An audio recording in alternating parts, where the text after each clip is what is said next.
Lyca production Subaskaran வழங்கும் உலகநாயகன் கமலஹாசன் நடிப்பில் Indian 2 இப்பொழுது திரையரங்குகளில். பேண்ட் ஷர்ட் எல்லாம் போட்டு டக்குன்னு பண்ணி பஸ்ஸை விட்டு இறங்குற போது இவங்க 3 பேர் ராஜா, அமர், பாஸ்கர் 3 பேர் அப்படி என்னடா நம்ம ஊரில் ஒரு தேவன் அதில் சாங் போடுறாரு ராஜா, பிச்சுறாங்க ஜனங்கள், கை தட்டி குமிக்கிறாங்க. எதிர்பார்க்காத ஒரு வரவேற்பு இது. அப்போ யாருமே எதிர்பார்க்கல. வைரமுத்து அறிமுகப்படுத்தினதும் பாரதிராஜா தான் அவர்கிட்ட, ராஜா அண்ணன்ட்ட. அதே மாதிரி திரும்ப அவங்களுக்குள்ள இதாகிடுச்சு. திரும்பி எப்படியாவது ஒட்ட வைக்கலாம்னு ரொம்ப முயற்சி பண்ணார். ஒரு 16 வயதுன்னு ஒரு படம் பண்ணி அவர் என்ன சினிமாவை அசைக்க காமிச்சிட்டார்ல. அதாவது இப்போ என்னென்னா பாரதிராஜாக்கு முன் பாரதிராஜாக்கு பின் ராஜான்னு ஒருத்தர் வந்துருக்கான். நல்லா வாசிப்பான், கிட்டார் வச்சுப்போம், அப்படி நல்லா இது மியூசிக்கெல்லாம் நல்லா போடுறாங்க. பசங்க 3 பேரும், அமர் இருக்கான், எல்லாம் இருக்காங்க. கொஞ்சம் யூஸ் பண்ணிங்க. நான் அப்புறமேல அவங்க பார்த்து ஒரு கச்சேரி எல்லாம் வாசிக்க ஆரம்பித்தார்.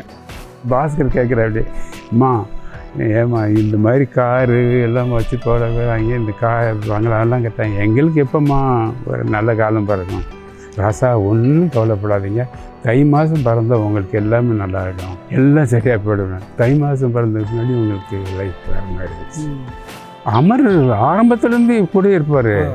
அமர் அதாவது இவர் பிஆர்ஓ மாதிரி. யார்? பாஸ்கர். ஆமாம், ராஜாவும் அமர். கண்ட்ராஸ் மாஸ்டர் ஒர்க் பண்ணுற போது கிட்டாரிஸ்ட் இது இந்தியாவில் நம்பர் 1, அதாவது பெஸ்ட்டு இது அப்படின்ட்டு கோல்டு மெடலிஸ்ட்டு இவர். யார்? ராஜா கோல்டு மெடலிஸ்ட்டு. அப்படியே அப்பயும் பெரிய மகான். அப்போ எஸ்எஸ் ராஜேந்திரன் இங்கே கண்டெஸ்ட் பண்ணுறாரு. டிஎம்கேக்கு எம்எல்ஏக்கு கண்டெஸ்ட் பண்ணுறாரு. அப்போ வீடு வீடாக எல்லாம் சொல்லியிருக்காங்க, இந்த பையன் ரொம்ப நல்லா நாடகம்லாம் நடிப்போம், நல்லா பெரிய அப்படின்னு. அப்போ அவர் அப்படியா அப்படின்ட்டு, அப்போ நீ என்ன மெட்ராஸுக்கு வா, என்னை பாரு, நான் ஒன்று சினிமாவில் சேர்த்துறேன் அப்படின்னு. இவர் இதை கிளம்பிட்டார். பொண்ணு கட்டி எங்கள் அம்மாட்ட சொல்லி எங்கள் அம்மா தண்டட்டி வச்சு ஏதோ ஒரு 300 ரூபா கையில் கொடுத்து போராசான்னு அனுப்பிடுறாங்க. அங்கே போனால் அவங்க கேட்டு மாட்டேன்ட்டு கிட்ட போக விடவாடு. என்னடா மாட்டிக்கிட்டோமே, என்ன செய்யலாம் அப்படின்ட்டு அப்புறம் அவரை போராடுற லைஃபுக்கு. அப்புறம் எங்கெங்கெல்லாம் ஒர்க் பண்ணார். பெட்ரோல் பங்க் ஒர்க் பண்ணுறாரு. ஆமாம், வாங்கினி ஸ்டுடியோக்கு ஏற்று அப்படி ஒரு பெட்ரோல் பங்க் தான் அதில் ஒர்க் பண்ணுறாரு. அப்போ நான் ஆவடியில் இருக்கேன். அப்படி அப்போ அங்கேருந்து லீவில் வருவேன். அதான் சாட்டர்டே சண்டே லீவுன்னா இங்கே வருவேன். வந்தோடனே இவர் அங்கே மெஜஸ்டிக் ஸ்டுடியோ இருக்கு இல்லையா, அது பக்கத்துலேயே மெஜஸ்டிக் ஒரு இது இருந்துச்சு, ஒரு மதுரை மீனாட்சி ஹோட்டல் ஒன்று. அதுக்கு மேலே மாடியில் தான் தங்கியிருந்தார். நானும் வருவேன், தங்கி அன்றைக்கி 2 நாள் அங்கே அவர் கூட இருந்து திரும்பி இது ஞாயிற்றுக்கிழமை நைட்டு ஆவடிக்கு போயிடுவேன். வாழ்க்கை ஓடிச்சு. அப்போ தான் இடையில இவங்க இளையராஜா அவங்க வர்றாங்க. அது எப்போ நடந்தது? அது அந்த இயர் எனக்கு ஞாபகம் இல்லை. அதுக்கு முன்னாடி இவர் அங்கே பண்ணைப்புறத்தில் இருக்கிற போது அங்கே ஒர்க் பண்ணியிருந்தார். இங்கே ஆண்டிப்பட்டியிலேருந்து இங்கே ட்ரான்ஸ்ஃபர் ஆகி அங்கே போகிறாரு, தேவாரத்துக்கு போகிறாரு. தேவாரத்தில் அவருக்கு அங்கே இவங்க ஊரெல்லாம் இவருடைய கண்ட்ரோலில் வருது.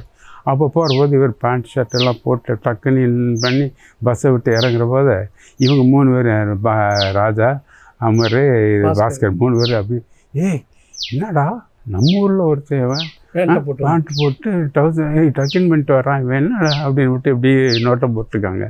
போட்டோடனே திரும்பி கிட்ட போனேன்னு அது அப்படின்னோடனே, நான் இந்த மாதிரி இங்கே ட்ரான்ஸ்ஃபர் ஆகிருக்கேன், நான் இந்த மாதிரி சர்வேலன்ஸ் இன்ஸ்பெக்டர் இருக்கேன், இது மலேரியாவில் டிபார்ட்மெண்ட்டில் வேலை பார்க்குறேன்னு.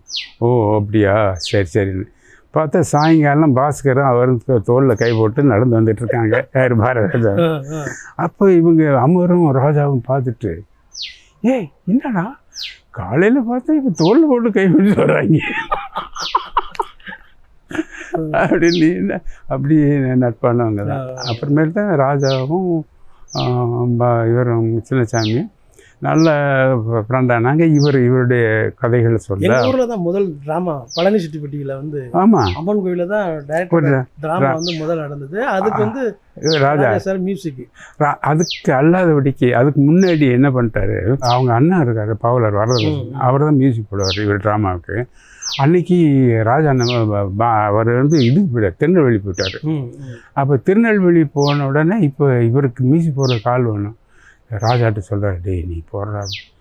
அது எப்போ எங்கள் அண்ணன் பெட்டு தொட்டணும் கையை ஒடிச்சிடும் அப்படின்ட்டு. அப்படி நான் பேசிக்கிறேன் தான், நான் சொல்கிறேன் எனக்கு எப்படி ட்ராமா போட்டாங்கன்னு இன்றைக்கி ஏதாவது பண்ணி ஆகணும். சரின்ட்டு அவர் இல்லையா பயமாக இருக்காரு, நான் பார்த்துக்கிறேன்டா விட்டுறா அப்படின்னு சொல்லி இவர் இது பண்ணிட்டார், உசுப்பேத்தி விட்டு பார்த்தா அந்த இது சீன் ஓவர் ஆகும்ல, அந்த இன் பிட்வீன் இருக்குல்ல, அதில் சாங் போடுறாரு ராஜா.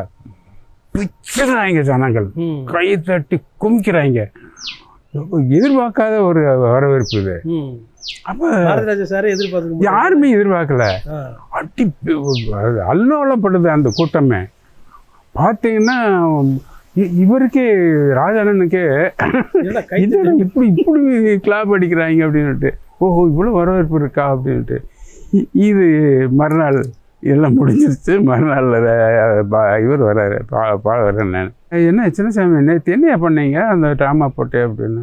அண்ணே தப்பாக நினச்சிக்குவான்டானே, நான் ராஜாவை கூப்பிட்டேன், அவர் முடியவே முடியாதுண்ணா, நான் கையை பிடிச்சி ரொம்ப கெஞ்சி கூத்தாடி அண்ணன்ட்ட நான் பேசிக்கிறேன்டா அப்படின்னு சொல்லி நான் இது அண்ணன் பிச்சுட்டோன்னே அப்படி தூர் பண்ணிட்டாங்க. எல்லாம் பார்த்தேன் ஜனங்கள் அப்படி அல்லாடிச்சு அப்படின்னு. அப்படியா அப்படின்னு அவர் சந்தோஷப்பட்டார். ஸோ இப்படி தான் அவங்கள இது இப்படியே வந்தது. இவங்க என்ன பண்ணாங்க, பாம்பேக்கு ஒரு கச்சேரிக்கு போகிறாங்க, கம்யூனிஸ்ட் கச்சேரி, வரதாசன் இந்த குரூப்பு. போயிட்டு வரும்போது இவர் பார்த்துட்டு இன்னும் இப்போ பாஸ்கர் கேட்குறாரு, என்ன சின்னசாமி நீ மட்டும் மெட்ராஸ் கான்ட்டு, நாங்கள்லாம் அங்கே இருக்கேன். டேய் நான் ஒரு 10 ரூபா சம்பாதிக்கிறேன் ஒரு நாளைக்கு, நான் அதை வச்சு நான் படம் போட்டுட்ருக்கேன், வாங்க எல்லோரும் ஒன்றா உட்காந்து அந்த 10 ரூபாய் வச்சு 4 பேரும் கும்பி அடிப்போம் ஆமாம் அப்படின்னு சொல்லி வரைஞ்சிட்டு இவங்க வந்துட்டாங்க. வந்தாங்கன்னா எல்லாருமே ஒன்றா தான் இருக்காங்க.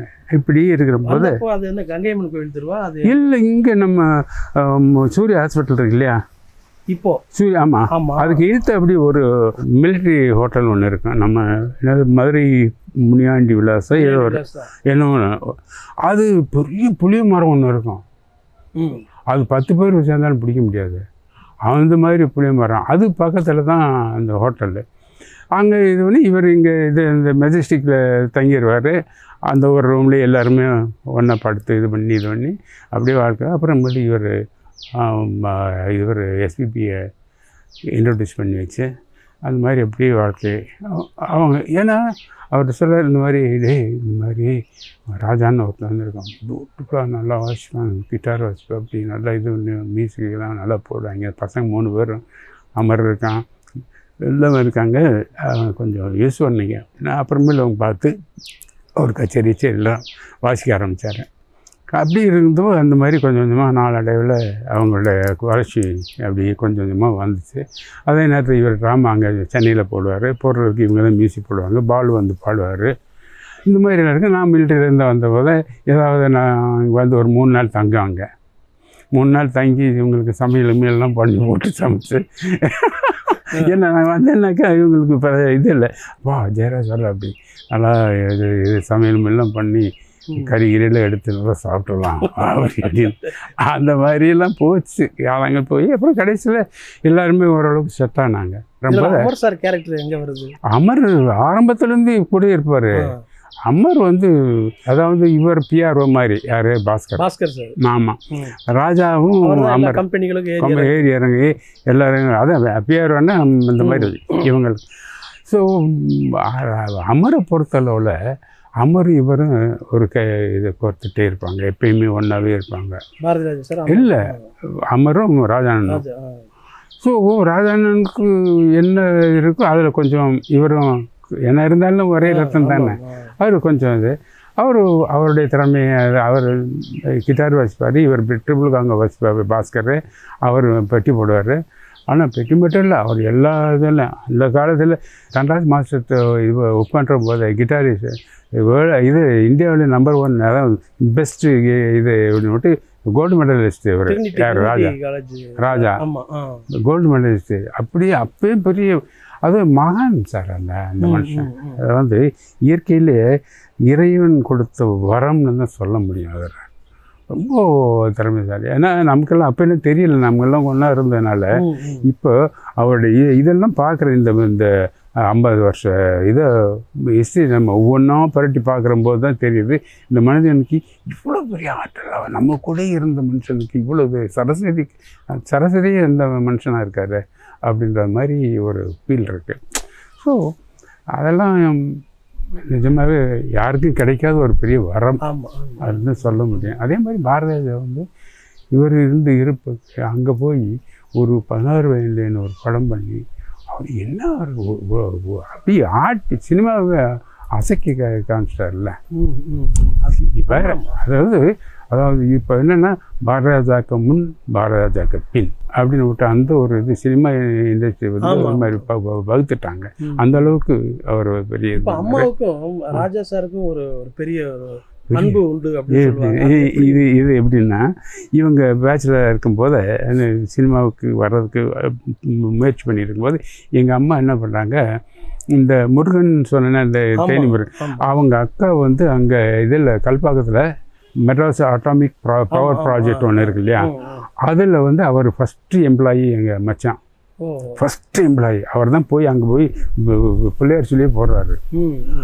அவர் அங்கே இருக்கும்போது எங்கள் தங்கச்சியை கட்டி கொடுத்துருக்குமா, அங்கே வருவாங்க, வந்துட்டு அங்கேருந்து பிள்ளைகளை பார்க்க போகணுன்ட்டு அங்கே சோறை கட்டிட்டு, ஏன்னா இது புளி சாதம் தயிர் சாதம் எல்லாம் எடுத்துகிட்டு அங்கேருந்து வந்து பிள்ளைகளை பார்க்கலான்னு வரும்போது இவங்க எங்கே வச்சு கொடுக்குறது அப்படின்னா மியூசியம் இருக்குல்ல மெட்ராஸில் எக்மோரில், அந்த மியூசியத்தில் எல்லாம் வரிசையாக உட்கார வச்சு இவங்க பிடி கட்டி கொடுத்து சாப்பிட்டுட்டு இருக்கும்போது பாஸ்கர் கேட்குற அப்படியே, அம்மா ஏம்மா இந்த மாதிரி காரு எல்லாம் வச்சு போடுறாங்க, இந்த வாங்கலாம்லாம் கேட்டாங்க. எங்களுக்கு எப்போம்மா ஒரு நல்ல காலம் பிறக்கும், ராசா ஒன்றும் கவலைப்படாதீங்க, தை மாதம் பிறந்தா உங்களுக்கு எல்லாமே நல்லாயிடும், எல்லாம் சரியாக போயிடுவேன். தை மாதம் பிறந்ததுக்கு முன்னாடி உங்களுக்கு லைஃப் வேறு மாதிரி ஆயிடுச்சு.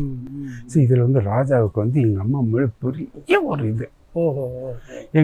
இந்த பக்கம் வந்தாருன்னு எங்கள் அம்மா பார்க்காம போக மாட்டார்.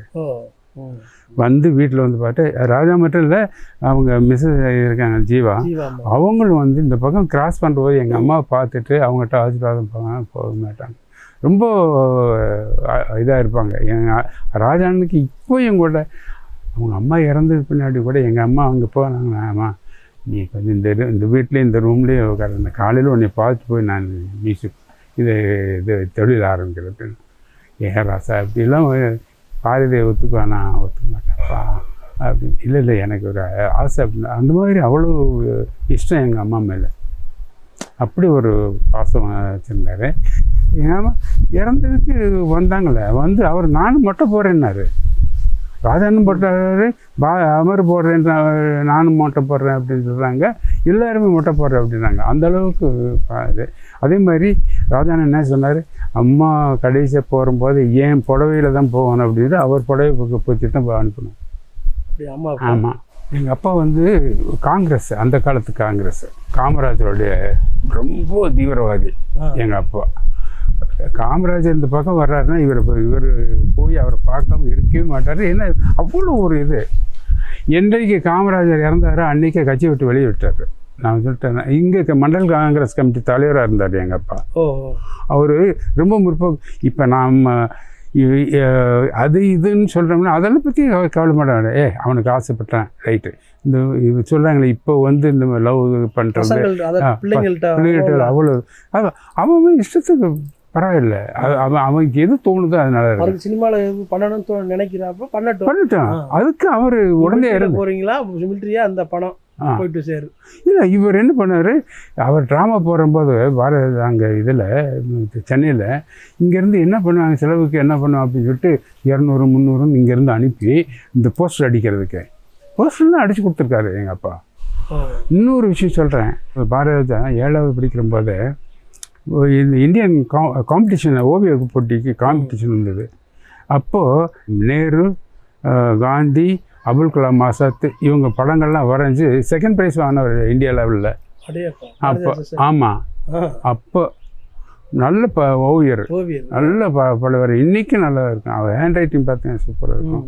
ஸோ அந்த அளவுக்கெல்லாம் எல்லாம் அதான் டெடிக்கேட்டட்னா அப்படின்னு சும்மா சொல்லக்கூடாது. எப்படி இந்த அளவுக்கு வந்தாங்க உயர்ந்தாங்க, ராஜா சாரோ பாரதிராஜாவோ வைரமுத்து சாரோ எல்லாம் வந்தாங்கன்னா அவங்களுடைய உழைப்பு அவங்களுடைய மைண்ட் வாய்ஸ் ரொம்ப அற்புதமான மனிதர்கள் எல்லாம் வந்துட்டாங்க. அவங்க வந்தது இறைவனுக்கு அவங்க காலங்களில் நம்ம இருக்கிறோம் அப்படின்றது எனக்கு பெரிய விஷயம். அதாவது ஒரு இது சொல்லுவாங்க, இப்போ ராஜா சார் வந்து பாரதி ராஜா சார் இருக்க அந்த தெரு வழி அவங்க வந்து வரக்கூடாதுன்னு யாரோ சொன்னதாகவும், அம்மா தான் வந்து அவன் ஏன் பிள்ளை தான்டான்னு சொல்லி கூப்பிட்டு வந்ததாகவும். அப்படியெல்லாம் இல்லை. ஆனால் என்ன பண்ணுவாங்க, எங்கள் அம்மா அந்த தீபாவளி டயத்துல எல்லாம் இவங்க 3 பேர் வருவாங்க, பாஸ்கர், அமர், ராவ். அவங்களுக்கெல்லாம் எங்கள் அம்மா தலைக்கு எண்ணெய் வச்சு தலைக்கு ஊற்றி புது ட்ரெஸ் எடுத்து கொடுத்து அதெல்லாம் நம்ம எல்லாம் பட்டாசு வெடித்து இது பண்ணுவோம். அந்த மாதிரிலாம் பண்ணுவாங்க எங்கள் அம்மா. அந்த வேலை எங்கள் அப்பாவும் சரி எங்கள் அம்மாவும் சரி முற்போக்குவாதிகள். எந்த ஒரு இதுவும் பாகுபாடு இருக்காங்க. பிள்ளை பிள்ளை அப்படின்ற மாதிரி தான் இருப்பாங்க. அவங்கள பொறுத்தளவில் இவ்வளோடைய தெய்வம் மாதிரி தான். நான் என்னை பொறுத்தளவில் அவங்க 2 பேரும் இல்லை அப்படின்றத வந்து இப்போ நினச்சேன்னா சார் தனியாக நினைக்கும் போது எனக்கு ரொம்ப வேதனையாக இருக்கும். காரணம் எல்லாம் எங்களெல்லாம் உருவாக்கி விட்டு நீங்கள் போய் சேர்ந்தீங்க, ஆனாலும் நல்லபடியாக உருவாக்கி விட்டுறீங்க அப்படின்ற சந்தோஷம். இப்போ அப்பா தவறின நாளில் வந்து ஒரு ஃபோட்டோ ஒன்று நான் வந்து பார்த்துருக்கேன். சரிங்க. அதாவது நடுவில் பாரதி ராஜா சார், இந்த பக்கம் வைரமுத்து, இந்த பக்கம் இளையராஜா, 3 பேரும் ரொம்ப சோகமாக நின்றுட்டு இருக்காங்க. அது இதில் நம்ம மயானக்கரை. ஆமாம். அப்போ எல்லாம் இந்த எலக்ட்ரிக் இது எல்லாம் கிடையாது. நம்ம இதில் தான் மேனுவல் இதெல்லாம் நம்ம வர வச்சு தான் இது படிக்கும். அந்த இதில் இருக்கும்போது மொட்டை எடுத்து இது பண்ணுறபோது 3 பேர் உட்காந்துருக்காங்க. அப்பையும் கூட அமர் சொல்லார், நானும் மொட்டை போடுறேன் அப்படின்றாரு. அவனுக்கு நான் சொன்னேன், அப்பாவுக்கு வந்து நான் தாய்க்கு தலைமை, அப்பாவுக்கு கடமை நான் தான் போடுறேன் அப்படின்ட்டு ஒரு ஆள் போட்டால் போகிறேன் அப்படின்னு சொல்லிட்டு, இல்லை நானும் போடுறேன், நானும் கடைசி போயிடுறேன். அவர் அமர் நானும் கடைசி போயிருந்தேன், அதனால் நானும் போடுறேன். ஒரு ஆள் போட்டால் போதும், 2 மூட்டை போடக்கூடாது, போட்டால் 3 மூட்டை ஆகணும். அப்போ யாரை போடுறது அப்படின்னா இந்த மாதிரி ஆரம்ப காலத்துலேருந்து அப்படி ஒன்று அப்படி அந்த கற்பனையும் அந்த சிந்தனையும் அந்த நட்பு ரொம்ப. அதாவது இவங்க 2 பேரும் தனியாக போகிறாங்கன்னு வச்சுங்களேன். இங்கே பன்னிப்புறத்துலேயே ராஜாவும் இது பாரதிராஜாவும் நடந்து போயிட்டு இருக்கும்போதே இவங்க பூரா சிந்தனை ஃபுல்லாக இவர் ஏதாவது கதை சொல்கிறாருன்னா அதுக்கு அவர் என்னென்ன பண்ணலாம் அப்படின்னு. அப்போ இருந்து அந்த மனுஷனுக்கு உள்ளுக்குள்ளே என்ன அதான் அரிச்சுக்கிட்டே இருந்தது. அப்படி ஒரு ஆள் இன்னைக்கு யாரோ முயற்சி பண்ணுறாங்கன்றது இங்கேருந்து வரணும், நாவிலேருந்து வரணுங்க. அது வந்து அந்த மனுஷத்தை தவிர வேறு யாராலும் பண்ண முடியாது. ரொம்ப அதெல்லாம் நான் வியந்து போயிருக்கேன். அப்படி நான் வியந்து போகிறத காட்டிலும் நான் அதை வந்து சாதாரண ஆள், பெரிய பெரிய ஜாம்பவான்கள்லாம் மியூசிக்கில் பெரிய ஆட்கள்லாம் அந்த ஆள் அவரை கண்டு அப்படியும் நடுங்கிறானுங்க. என்னென்னா எப்படி இந்த மனுஷனுக்கு இப்படி ஒரு வைப்ரேஷன் அப்படின்னு. அதே மாதிரி பாரதிராஜாவிட்டையும் அதை அவர் இன்னைக்கு கொஞ்சம் இதாக இருக்குது. பட்டு அவர் இன்னும் இருந்திருந்தாருன்னா இன்னும் ஒரு அவருடைய கனவு என்னென்னா கடைசியாக ஒரு படம் இந்த இது குற்றப்பரம்பரை அது அவருக்கு உறுத்திக்கிட்டே இருக்குது. இன்னும் அதை முடிச்சுட்டேன்னா என்னுடைய இது நான் கனவுகள் நிறைவடையும். அதுக்கான வேலைகள் பண்ணுறாரு இல்லை, அது ஹெல்த் பாயிண்ட் கொஞ்சம் கரெக்ட் பண்ணிகிட்டு இருக்காரு. அதை பண்ணிட்டாருன்னு கண்டிப்பாக பண்ணுவார். ஹெல்த் கொஞ்சம் வீக்காக போச்சு, அதனால் அதை சரி பண்ணிகிட்டு இருக்காரு. அதை சரி பண்ணிட்டாருன்னு கண்டிப்பாக. இவ்வளவு நெருக்கமாக இருந்திருக்காங்க பாரதிராஜா சாரும் இளையராஜா அவர்களும், ரொம்ப நெருக்கமாக இருந்திருக்காங்க. இடையில் வந்த அந்த ஒரு கருத்து வேறுபாடு, ஒரு நட்பு பிரிதல், இதெல்லாம் வந்து நீங்கள் எப்படி அதை பார்த்தீங்க? நீங்கள் அது தனிப்பட்ட முறையில் பாரதிராஜா அவர்கள்ட்ட வந்து இதை பற்றி பேசியிருக்கீங்களா? பேசியிருக்கோம், நாங்கள் இது பண்ணியிருக்கோம். ஆனாலும் என்னென்னா எங்கள் கூட பிறந்த அண்ணன் தம்பியில் பிரச்சனைகள் வந்துடுது, எல்லாம் புருஷ முன்னாட்டிகளோ பிரச்சனை வருது. இது மாதிரி ஒரு சின்ன ஒரு இது தான் தவிர மற்றபடிக்கு வேறு ஒன்றும் அவங்களால இது மனப்பூர்வமாக இல்லை. அதனாலும் இவங்க பிரிஞ்சிருந்தாங்க தர ஒவ்வொரு 24 மணி நேரம் திங்க் பண்ண இப்போ மனசு ஃபுல்லும் அவங்க இவர் பாரதிராஜாவை பொறுத்தளவில் ராஜா அவர் மாதிரி ஒரு அப்படி இருக்க பேசியிருப்பார். அதே மாதிரி அவரும் அங்கே அதை பேசுகிறார். அவனை மாதிரி ஒரு நண்பன் கிடைக்கும். இது உள்ளுக்குள்ளே இது வந்து சும்மா வெளியில் பாட்டுக்காண்டி இதை தவிர உள்ளுக்குள்ளே மனசளவில் 2 பேரும் ரொம்ப பிழைப்பாடு தான் இருக்காங்க. ஆனாலும் ஒரு மீடியா என்ன நினைக்குது அப்படின்னா இவங்க 2 பேரும் பிரிஞ்சதுக்கு காரணம் முதல்ல வைரமுத்து தான் அப்படிங்கிற மாதிரி. இல்லை அப்படி இல்லை, அப்படி சொல்ல முடியாது. வைரமுத்து அறிமுகப்படுத்தினதும் பாரதிராஜா தான் அவர்கிட்ட, ராஜா அண்ணன்ட்ட. அதே மாதிரி திரும்ப அவங்களுக்குள்ளே இதாகிடுச்சு. திரும்பி எப்படியாவது ஒட்ட வைக்கலாம்னு ரொம்ப முயற்சி பண்ணார், முடியல. ஏன்னா மறுபடியும் இவங்க 3 பேர் ஒன்று சேரணும்னு இண்டஸ்ட்ரி ரொம்ப எதிர்பார்க்குது. அது என்னன்னு தெரியல, என்ன இது காரணம்னு தெரியல. அவங்க 2 பேரும் ஒன்றும் இணைய முடியல. அது எப்படியாவது இணைய வைக்கணும் அப்படின்றது பாரதிராஜாவுடைய குறிக்கோள். ஆனால் ராஜாண்ணன் ஒத்துக்கிறாருன்னு தெரியல. வைரமுத்தை எப்படி வேணால் கொண்டு வந்து அவரை இது பண்ணிடலாம் கவிஞரை. ராஜா ஒரு இது பண்ணாருன்னா நிச்சயமாக ஒரு ஏதாவது பண்ணுவார் கடைசி. கஷ்டப்பட்ட காலம்னு சொல்கிறீங்கல்ல ஃபேமிலியோட, ஆனால் நட்பு இருந்தது ராஜா சார் அவங்கள்ட்ட. அந்த கஷ்டப்பட்ட காலங்களில் வர்ற திருவிழாக்கள்லாம் எப்படி இருந்தது? ஐயோ ஏங்க ஒரே ஜாலியாக. அதாவது என்னென்னா காசு இதே கிடையாதுங்க, மனசு தாங்க எல்லாமே காரணம். அப்போலாம் பார்த்தீங்கன்னா சின்ன பிள்ளைகள் என்ன தெரியும், ஏதாவது விசேஷங்கள் இருக்குன்னா எல்லாம் ஜெயின்னு கூத்தடிக்க வேண்டியது, கும்மாளம் போட வேண்டியது, இது வேண்டியது. ஒரு விஷயம் சொல்கிறேன், எங்கள் வீட்டில் ஏதாவது ஒரு விசேஷம் அப்படின்னா எங்கள் சித்திமார்கள் அந்த குடும்பம்லாம் வந்துச்சுன்னா அடி நேரத்தில் அந்த ஊரே அதாவது அதிரும். ராத்திரிக்கெல்லாம் சிரிப்பு குற்றம் அடித்து இது பண்ணிகிட்ருப்போம். அந்த காலங்கள்லாம் போச்சு அப்படிங்கிறது. இப்போல்லாம் அதை நினச்சி இனிமேல் வர்றதுக்கு வாய்ப்பு இல்லாமல் இனி வர்றதில்லை. ஏன்னா எல்லாருமே சித்திமாரு எங்கள் அம்மாவில் எல்லாருமே மூத்தவங்க எல்லாமே இப்போ இல்லை, இன்னும் வரும். ஸோ இதெல்லாம் இருந்திருந்தாங்கன்னா ஒரு நல்ல அனுபவிச்சிருந்துருப்போம். நாங்கள் திடீர்னு இந்த ஒரு பெரிய ஆளான உடனே நாங்கள் அந்த பக்கம் போயிட்டோமா, அதனால் இந்த இது எல்லாத்தையும் அப்படி விட்டுட்டோம். இல்லைன்னா இது கண்டினியூ ஆயிருந்துச்சுன்னா இன்னும் நாங்கள் சந்தோஷமாக இருந்திருப்போம், ஹாப்பியாக இருந்திருப்போம்.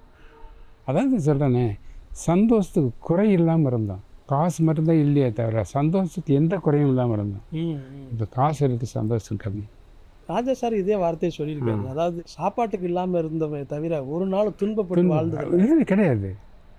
நிச்சயமா. அதாவது ஒழிச்சுக்கிட்டே இருக்கு. இல்லை சார், அது இதை தான் இப்பயும் நான் என்ன சொல்கிறேன், அப்போலாம் நாங்கள் கையில் இதுங்க எதுவுமே இல்லை அப்படின்னு கூட சாயங்காலம் ஆச்சுன்னா ஒரு இவ்வளோ ஆளுக்கு இவ்வளோ பொரியலில் வச்சுட்டு தண்ணி குடிச்சிட்டு அவ்வளோ ஹாப்பியாக இருப்போம். ராத்திரியெல்லாம் குட்டம் முடிச்சுருப்போம். சரி, இப்போ எல்லாமே இருக்குது, ஆனால் சந்தோஷத்தை காணோம். அது மட்டும் காணும். ஏன் இப்படி சொல்கிறீங்க? ஆமாம், சந்தோஷம் இல்லையா யாருக்குமே.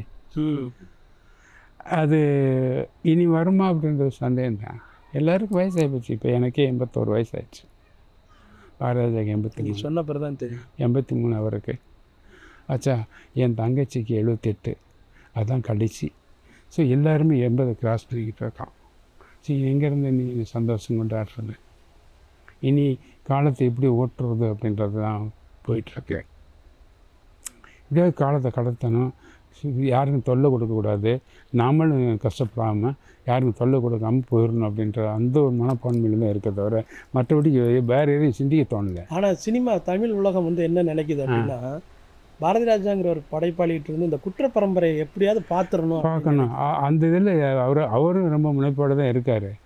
கண்டிப்பாக எப்படியாவது பண்ணி ஆகணும் அப்படின்ற அந்த ஒரு இது இந்த அன்றைக்கி பேசுகிறம்போது கூட நடா கொஞ்சம் சரியாயிட்டு இருந்தேன் மறுபடியும் அப்படின்றாரு. நடக்க முடியல, இருந்தாலும் கூட அவர் கொஞ்சம் கரெக்ட் ஆகிட்டேன், அதை முடிக்காமல் நான் போக மாட்டேன் அப்படின்றாரு. அந்த ஒரு வைராக்கியம் இருக்குது அவருக்கு. எப்படியாவது இது ஒன்று. இப்போ பாருங்களேன், இப்போ கொஞ்சம் இப்படி தான் நடக்கிறாரு தவிர ஷார்ட்டுக்கு போகும்போது பார்த்தீங்கன்னா டக்குன்னு அவருக்கு அந்த தொழிலில் மட்டும் என்ன அன்னைக்கு தெரியல, அதுக்கு போகிற போது மட்டும் அப்படியே வரப்போயிடுறார். அது முடிச்சுட்டு வந்து நான் அப்படி இது வந்துடுறேன். ஸோ அது அவர் சொல்கிறார், நான் என்னோடய செட்டில் தான்டா நான் சாகணும் அப்படின்றாரு. என்னோடய உயிர் போகணும்னா நான் செட்டில் தான் சாகணும். தொழிலில் அவ்வளோ ஈடுபாடு இருக்கு.